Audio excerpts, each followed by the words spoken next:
नमस्कार दोस्तों, आप सभी का स्वागत है। मैं डॉक्टर दिनेश कुमार पांडे। दोस्तों, आज के सेशन में हम लोग अभी समावेशी जो आपके डीएलएड थर्ड सेम के अंतर्गत सेकंड पेपर, जिसमें आज के सेशन में हम लोग विशिष्ट बालक के अंतर्गत प्रतिभाशाली बालक किसे कहते हैं या प्रतिभाशाली बालक की विशेषताएं क्या हैं और प्रतिभाशाली बालकों की पहचान कक्षा कक्ष में विद्यालय में हम कैसे करेंगे और प्रतिभाशाली बालकों के लिए शिक्षा व्यवस्था कैसी होगी, इन सभी बिंदुओं की चर्चा आज के इस सेशन में हम लोग करेंगे। तो जैसे हम लोग सीधे चलते हैं अपने टॉपिक की ओर। तो आज हम लोग बात कर रहे हैं किसकी? प्रतिभाशाली बालक, जिसे हम आप कहते हैं गिफ्टेड चाइल्ड। गिफ्टेड चाइल्ड तो प्रतिभाशाली बालक नाम से ही है कि जो बालक अर्थात जिन बालकों की बुद्धि सामान्य बालकों की अपेक्षा, जिन बालकों की बुद्धि सामान्य बालकों की अपेक्षा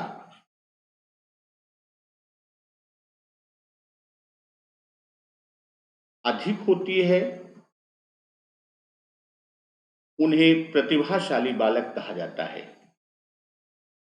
अधिक होती है, उन्हें प्रतिभाशाली बालक कहा जाता है। ये तो सामान्य रूप से हम लोग प्रतिभाशाली बालक के बारे में जानते हैं। तो अब यदि देखा जाए, जो प्रतिभाशाली बालक होता है, जो गिफ्टेड चाइल्ड होता है, प्रतिभाशाली बालक, तो एक तरह से हम अगर देखें तो किसी भी प्रतिभाशाली बालक पर ही किसी भी समाज का निर्माण, हम ये भी कह सकते हैं कि समाज निर्माण की बात करें, या प्रतिभाशाली बालक जो है उसी पर आपका निर्भर होता है समाज की प्रगति। जो भी समाज है उसकी जो भी प्रगति है वह इन्हीं प्रतिभाशाली बालकों के ऊपर निर्भर होता है। या किसी राष्ट्र की बात हम करें, कोई भी राष्ट्र है तो उस राष्ट्र का निर्माण और उस राष्ट्र की प्रगति, उस राष्ट्र में कितनी किस गति से प्रगति होगी, तो वह सब कुछ जो निर्भर करता है, यह समस्त इनके विकास का, इनके प्रगति का, निर्माण का जो निर्भरता है वह किस पर है? वह प्रतिभाशाली बालकों पर है। तो प्रतिभाशाली बालक की बात जब हम करते हैं तो इन बालकों को इंगित करने के लिए बहुत सारे शब्द हमको मिलते हैं। जैसे हम प्रतिभाशाली बालक की बात कर रहे हैं, इसके पर्याय या इसके समानार्थी बहुत सारे शब्दों को हम प्रयोग करते हैं। जैसे एक तो आपका गिफ्टेड चाइल्ड हो ही गया, दूसरा आपका श्रेष्ठ बालक, इससे भी सुपीरियर चाइल्ड की बात हम करते हैं, या निपुण बालक।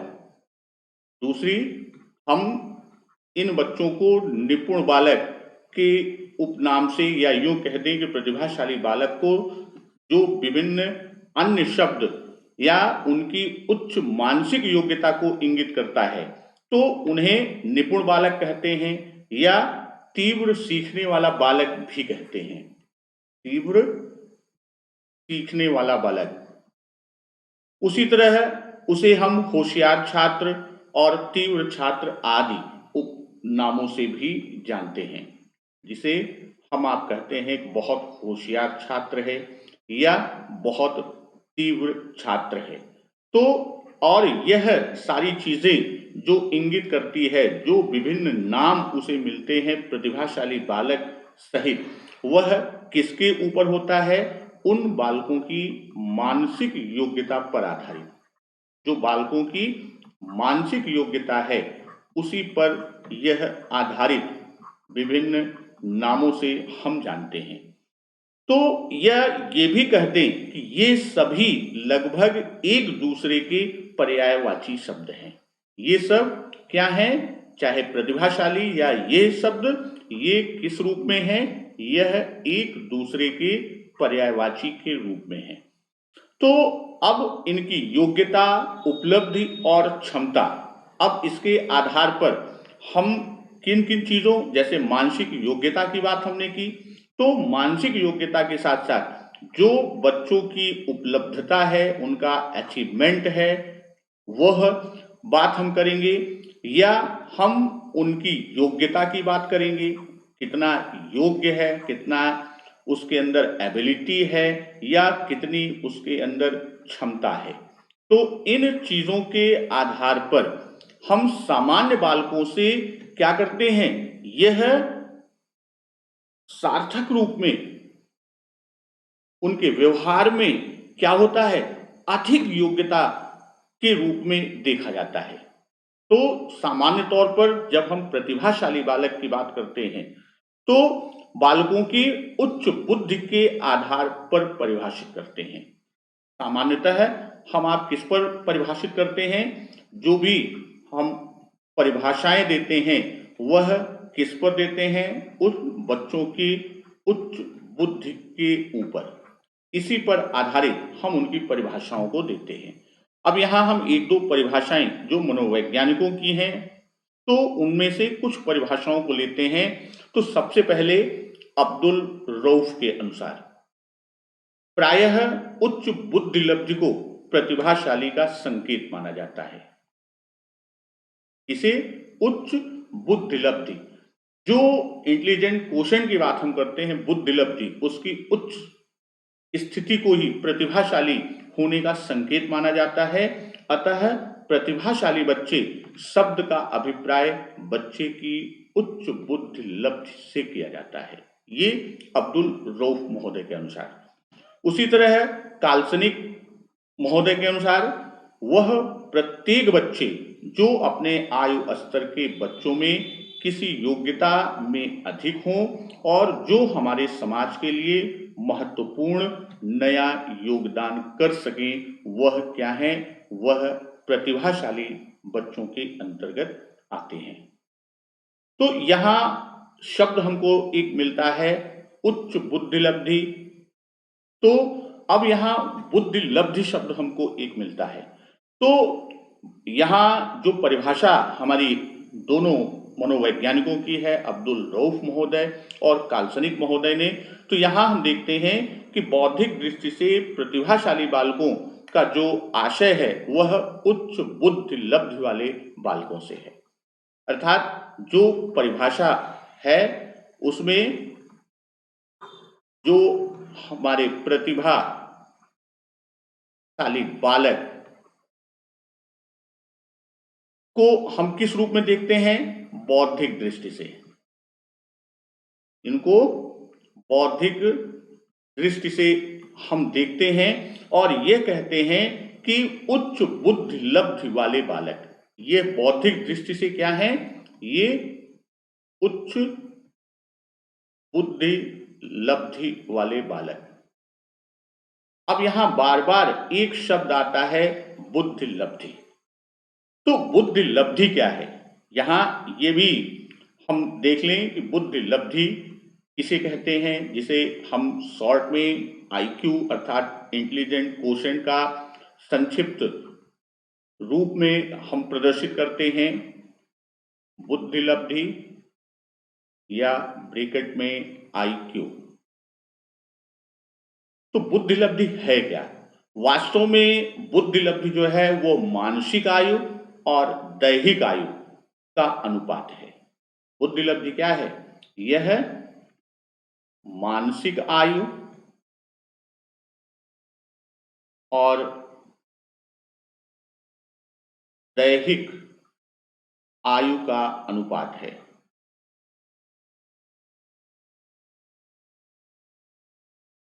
और दशमलव बिंदु को हटाने के लिए इसमें जो दशमलव का बिंदु आता है, दशमलव बिंदु को हटाने के लिए या दशमलव बिंदु को दूर करने के लिए इसमें 100 से गुणा करते हैं, 100 से गुणा किया जाता है। तो यहां एक शब्द मानसिक आयु और एक दैहिक आयु, अर्थात इसी को आपको कई जगह लिखा मिलेगा वास्तविक आयु। तो जो हमारा वास्तविक आयु क्रॉनिकल एज है और मेंटल एज या मानसिक आयु, जिसे इस संप्रत्यय को, इस कॉन्सेप्ट को किसने दिया था? बीने महोदय ने दिया था। अपने प्रथम बुद्धि परीक्षण निर्माण के समय इन्होंने इसे विकसित किया था। तो मानसिक आयु, जिस आयु स्तर के बच्चों का प्रश्न वह हल कर ले जाता है, वह उसकी मानसिक आयु। अब मानसिक आयु इसकी वास्तविक या दैहिक आयु से अधिक भी हो सकती है, बराबर भी हो सकती है और कम भी हो सकती है। तो यहां बुद्धि लब्धि का जो सूत्र है वह IQ is equal to MA upon CA multiply by 100। MA means mental age अर्थात मानसिक आयु, CA मीन्स क्रॉनिकल एज या दैहिक अर्थात वास्तविक आयु, और दशमलव बिंदु को हटाने के लिए 100 से गुणा करते हैं। तो यहां जो हमारा फॉर्मूला है, जैसे हम लिखते हैं कि बुद्धि लब्धि बराबर मानसिक आयु बटे दैहिक आयु, या इसी को तिथिक आयु भी कहते हैं, तो किसी भी नाम से आए, गुणे 100। अब इस रूप में हम देखते हैं कि कई कंडीशन बनती हैं कि यदि मानसिक आयु में वृद्धि है, यदि मानसिक आयु अधिक होगी, मानसिक आयु क्या होगी? मानसिक आयु अधिक होगी, तब उस स्थिति में IQ क्या होगा? बुद्धि लब्धि अधिक होगा। या ये कह दें कि यदि तिथिक आयु या दैहिक आयु अधिक होगी, दैहिक आयु अधिक होगी, तो उस स्थिति में क्या होगा? IQ कम होगा। क्यों? अभी इसकी भी चर्चा करते हैं। इसी का विपरीत भी, यदि मानसिक आयु कम होगी तो बुद्धि लब्धि कम होगा, और दैहिक आयु अधिक होगी तो बुद्धि लब्धि क्या होगा? अधिक होगा। तो यहां अब ये चीज आप देखिए कि जैसे ये आपका बुद्धि लब्धि और मानसिक आयु, फार्मूला हमारा IQ is equal to MA upon CA multiply by 100। तो अब ये 100 को तो हमने दशमलव बिंदु के लिए हटाया, यह सीधे अनुक्रमानुपाती है। किससे? MA अनुक्रमानुपाती है IQ से, और CA उसका व्युत्क्रमानुपाती, व्युत्क्रम में है, अर्थात ये बढ़ेगा तो ये घटेगा, और ये घटेगा तो ये बढ़ेगा। और IQ और MA अनुक्रमानुपाती, अर्थात IQ का मान बढ़ेगा यदि MA का मान बढ़ेगा। MA का मान कम होगा अर्थात मेंटल एज, मानसिक आयु कम होगी, तो IQ बुद्धि लब्धि कम होगा। तो ये तो हमारा बुद्धि लब्धि की बात हमने की। अब मनोवैज्ञानिकों ने विशिष्ट बालकों की बुद्धि लब्धि के लिए विभिन्न सीमाओं को निर्धारित किया है। जैसे टर्मैन महोदय ने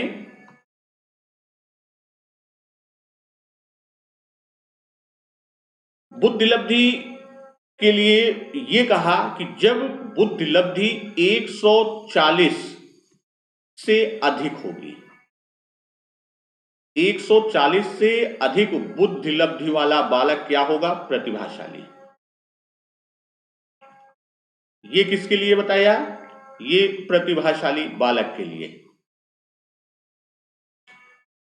तो अब वहीं पर ये तो टर्मैन महोदय ने कहा, जबकि डनलप महोदय, मनोवैज्ञानिक डनलप महोदय ने, उन्होंने ये कहा कि 132 से अधिक बुद्धि लब्धि वाले बालक को प्रतिभाशाली मानते हैं। कितना? 132 से अधिक बुद्धि लब्धि कि बालक क्या होंगे? वह प्रतिभाशाली बालक के अंतर्गत आएंगे। लेकिन सामान्य तौर पर जब हम बात करते हैं कि सामान्य तौर पर हम प्रतिभाशाली बालक की, जो प्रतिभाशाली बालक हैं उनकी बुद्धि लब्धि की जब हम बात करते हैं, प्रतिभाशाली बालक की बुद्धि लब्धि, तो वह 130 से अधिक बुद्धि लब्धि जिसका होगा 130 प्लस, यानी 130 से अधिक बुद्धि लब्धि जिसकी होगी वह बालक क्या होगा? वह प्रतिभाशाली बालक के रूप में जाना जाएगा या उसकी पहचान प्रतिभाशाली बालक के तौर पर करते हैं। अब जो प्रतिभाशाली बालक होते हैं, अलग अलग क्षेत्रों में विद्वानों का अलग अलग मत है कि प्रतिभाशाली बालक की क्रियाएं कैसी होंगी। जैसे कुछ सामान्य संगीत, कला, अभिनय, लेखन, गायन, यानी किसी भी क्षेत्र में हम प्रतिभा की कसौटी को विभिन्न आयामों पर हम देख सकते हैं कि किन आयामों में हम उसकी बुद्धि लब्धि को मापित कर रहे हैं। तो अब ये तो था सामान्य रूप से बुद्धि लब्धि के आधार पर या प्रतिभाशाली बालक हम किसे कहते हैं, परिभाषाओं को हमने देखा।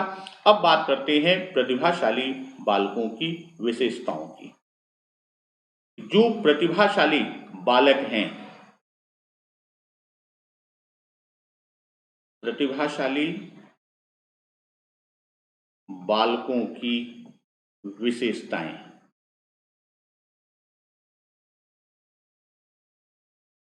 तो प्रतिभाशाली बालकों की विशेषताओं को हम सामान्य रूप में संक्षिप्त रूप से देखते हैं कि इनमें पढ़ने लिखने के प्रति रुचि अधिक होती है। इनमें पढ़ने लिखने के प्रति अधिक रुचि। वहीं हम बात करें किसकी? शब्द भंडार अधिक व्यापक होता है। प्रतिभाशाली बालक जो होंगे उनका शब्द भंडार क्या होगा? वह अधिक व्यापक होगा सामान्य बच्चों की अपेक्षा। वहीं ये कठिन विषयों में अधिक रुचि लेते हैं। जो प्रतिभाशाली बालक होते हैं वे कठिन विषयों में अधिक रुचि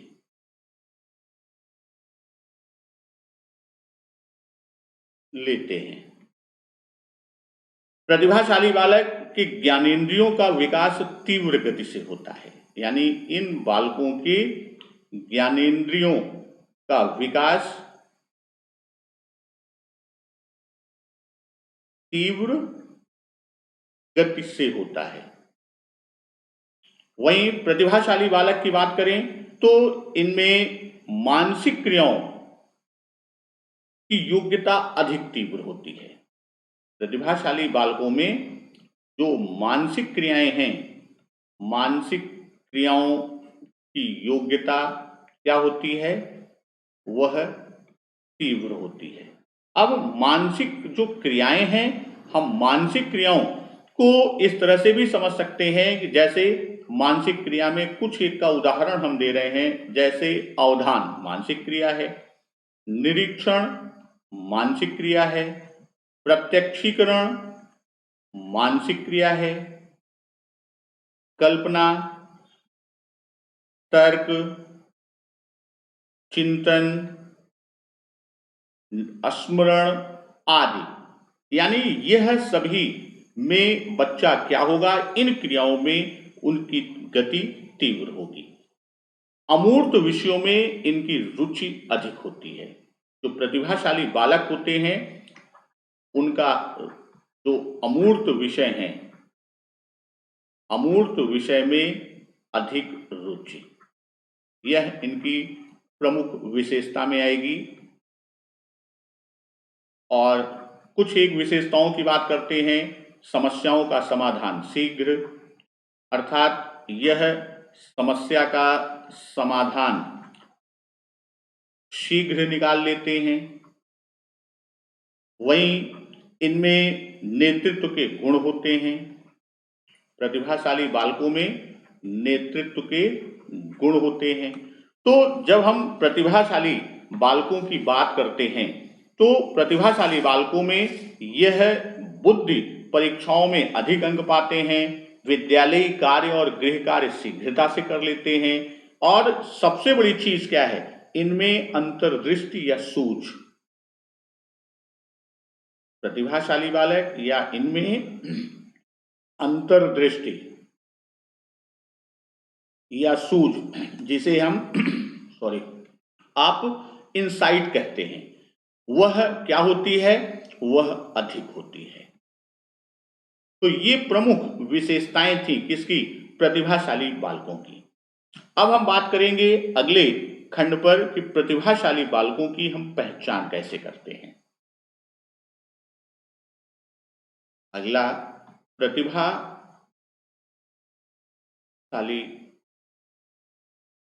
बालकों की पहचान हम कैसे उनको आइडेंटिफाई करते हैं या उनका आइडेंटिफिकेशन हम कैसे करते हैं। तो जब हम प्रतिभाशाली बालक की विशेषताओं को देख लिया, प्रतिभाशाली बालक कौन होते हैं उसको हमने जान लिया, तो अब पहचानने की विधि, यहाँ जो आवश्यकता की बात हम कर रहे हैं, यानी पहचान, हम पहचान करने के लिए किस प्रकार की विधि का प्रयोग करेंगे, उस चीज को यहाँ पे चर्चा करना है। तो प्रतिभाशाली बालकों को पहचानने के उपरांत ही उनके लिए हम विशिष्ट रूप से शैक्षिक देखभाल को कर सकते हैं या करने में संभव प्रतीत लगते हैं, या यूं कह दें कि उसमें हम सफल होते हैं। तो प्रतिभाशाली बालकों को पहचानने के लिए विधिवत अवलोकन, सिस्टमैटिक ऑब्जर्वेशन और प्रमापीकृत परीक्षण, इसकी पहचान के लिए दो विधि। पहली विधि आपका विधिवत अवलोकन की बात हम करते हैं, और विधिवत अवलोकन में दो तरह की बात इसमें आती है। पहला आपका आता है अध्यापक निर्णय, यानी जो शिक्षक के द्वारा निर्णय होगा उसके आधार पर, और दूसरा हम जानते हैं सहपाठी निर्णय, यानी जजमेंट ऑफ क्लासमेट्स की बात करते हैं। जो उसका सहपाठी है, क्लासमेट है, उसके द्वारा क्या जज किया गया, उस पर हम विधिवत अवलोकन के माध्यम से इसकी पहचान करते हैं। और दूसरा जो हमारा है वह प्रमापीकृत, जो स्टैंडर्डाइज्ड हमारे टेस्टेज हैं उसके द्वारा, यानी प्रमापीकृत परीक्षण के द्वारा। तो प्रमापीकृत परीक्षण में कई एक विधियों का हम प्रयोग करते हैं, जैसे हम समूहगत बुद्धि परीक्षण, अर्थात यहाँ हम बुद्धि परीक्षण ही उल्लिखित कर रहे हैं। अब बुद्धि परीक्षण में आपके कई खंड चले जाएंगे, समूहगत, व्यक्तिगत, फिर हम टेस्ट ऑफ अचीवमेंट की बात करेंगे, संप्राप्ति परीक्षण की बात करेंगे। इसके अंतर्गत संप्राप्ति परीक्षण के द्वारा हम करते हैं विशिष्ट योग्यता परीक्षण, रुचि और व्यक्तित्व। ये सारे आपके प्रमापीकृत परीक्षण के अंतर्गत जाते हैं। तो अब यहाँ प्रमापीकृत को थोड़ा सा और विस्तृत रूप में देख लेते हैं, सभी विधियों के नाम, कि जो हमारी प्रमापीकृत विधियां हैं उसमें हम पहले, सबसे पहले क्रम में यदि देखते हैं तो सबसे पहले सामूहिक बुद्धि परीक्षण,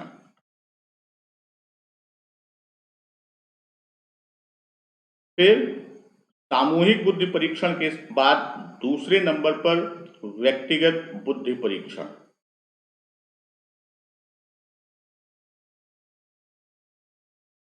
फिर तीसरी विधि को हम लेते हैं संप्राप्ति परीक्षण।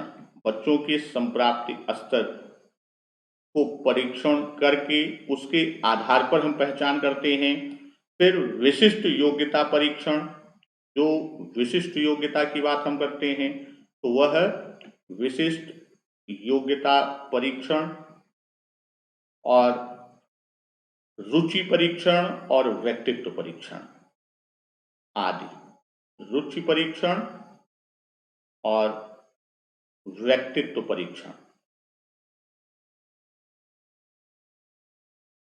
आदि। तो ये प्रमाणीकृत हमारी विधियां हैं, इनके आधार पर हम पहचान करते हैं।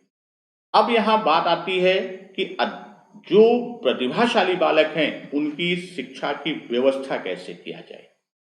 तो अगला पॉइंट हमारा है प्रतिभाशाली बालकों की शिक्षा।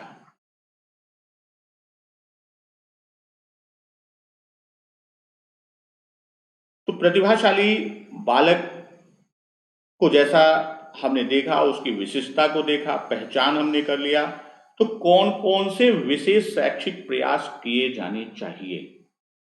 प्रतिभाशाली बालकों की शिक्षा के लिए हमको यह जानना आवश्यक है कि इन्हें किन किन विशेष शैक्षिक प्रयासों की आवश्यकता है। और यह एक महत्वपूर्ण प्रश्न है कि प्रतिभाशाली बालक शैक्षिक उपलब्धि उनकी अच्छी होती है, अध्ययन की दृष्टि से उन्हें समस्याएं कम होती हैं, और यही कारण है कि प्रायः हम आप कह देते हैं कि ऐसे बालकों के शिक्षा की चिंता करने की आवश्यकता नहीं है या किसी भी प्रकार की कोई आवश्यकता नहीं है। किंतु दूसरे रूप में सामान्य लोगों में, शिक्षकों में, या हम ही आप कह देते हैं कि वो स्वयं पढ़ाई ठीक ढंग से कर लेगा, वो पढ़ने में बहुत अच्छा बच्चा है, बहुत तीव्र बच्चा है, उसकी ग्राह्यता क्षमता और अभिव्यक्ति क्षमता दोनों ही बहुत अच्छी है। लेकिन वास्तव में देखा जाए तो प्रतिभाशाली बालकों में शारीरिक दृष्टि से विकलांग, गूंगे, बहरे, अंधे आदि की तरह या मानसिक मंद बच्चों की तरह इन्हें भी विशिष्ट शिक्षा की आवश्यकता होती है, या यूं कह दें कि विशिष्ट ध्यान आकर्षित करने की संवेगात्मक अपील नहीं होती। क्यों? प्रतिभाशाली बालक जो है वह विशिष्ट शैक्षिक कार्यक्रमों की व्यवस्था करने के विचार को हमेशा से हतोत्साहित किया जाता रहा है। लेकिन इधर बीच कुछ वर्षों में विज्ञान और तकनीकी के क्षेत्र के आविष्कार ने प्रतिभाशाली व्यक्तियों के द्वारा दिए जाने वाले योगदान को ध्यान में रखकर अब प्रतिभाशाली बालकों की शिक्षा पर विशेष ध्यान दिया जा रहा है। तो इनकी यदि हम बात करें कि इनकी आवश्यकताओं की, तो हम कुछ प्रमुख आवश्यकताओं की बात कर रहे हैं कि इनके लिए विशिष्ट कक्षाओं की व्यवस्था होनी चाहिए, अर्थात विशिष्ट कक्षाएं। दूसरी चीज तीव्र गति, एक्सीलरेशन की बात हम करेंगे। इसकी तीव्र गति, तो यहां तीव्र गति से आशय है कि प्रतिभाशाली बालकों का प्रारंभ से ही तीव्र गति से शैक्षिक प्रक्रिया से गुजारने की है, यानी उन्हें उसी जो हमारा उसका एक्सीलरेट हम करेंगे वो पहले से ही प्रारंभ से, इनिशियल स्टेज से हम उसको लेके चलेंगे। और फिर तीसरा चीज संपुष्ट कार्यक्रम। इनके लिए जो भी कार्यक्रम, जो भी प्रोग्राम, जो भी योजना बनाई जाए वह पूर्णतया इनरिच हो, अर्थात इनरिच की बात हम करते हैं कि जो भी हमारा प्रोग्राम हो, इनरिचमेंट की बात हम करते हैं। फिर चौथी चीज इनकी व्यवस्था में कि व्यक्तिगत ध्यान, यानी जो विशिष्ट बालक हैं उन पर हमें व्यक्तिगत ध्यान देने की आवश्यकता होती है, और इनके लिए श्रेष्ठ अध्यापक की व्यवस्था करनी चाहिए। श्रेष्ठ शिक्षक यानी जो एक्सीलेंट टीचर्स हैं, सुयोग्य शिक्षक हैं, जिनके संपर्क में वे अपनी क्षमता और योग्यता का अधिकतम विकास कर सकें, ऐसे शिक्षक की आवश्यकता होती है। साथ ही साथ इन्हें प्रोत्साहन की आवश्यकता होती है, मोटिवेशन की। उसी तरह आगे हम बात करते हैं कि इनके प्रोत्साहन के साथ साथ इन्हें गतिविधियों में यानी सृजनात्मक कार्यों जो भी क्रिएटिव हैं उन सृजनात्मक कार्यों के अवसर उपलब्ध कराए जाने चाहिए जिससे इनके अंदर की क्रिएटिविटी क्या हो वह बाहर निकल सके। तो इन बिंदुओं को यदि हम देखें तो इसी चीजों को प्रतिभाशाली बालकों को देखकर या उनको मोटिवेट करने के लिए उनकी क्रिएटिविटी को डेवलप करने के लिए विभिन्न प्रकार की छात्रवृत्तियां वो भी छात्रवृत्ति जो होती है वह छात्रवृत्ति योग्यता छात्रवृत्ति हम कहें अर्थात मेरिट स्कॉलरशिप भी बच्चों को प्रदान की जाती हैं और यह छात्रवृत्तियां उन्हें क्या करती हैं उन्हें अभिप्रेरित करती हैं उन्हें मोटिवेट करती हैं आगे की ओर जाने की दिशा देती हैं। तो प्रतिभाशाली बालकों के संबंध में आज का खंड और नेक्स्ट खंड में हम लोग अगले प्रकार के विशिष्ट बालक को लेकर चलेंगे। तब तक नमस्कार, वंदे मातरम।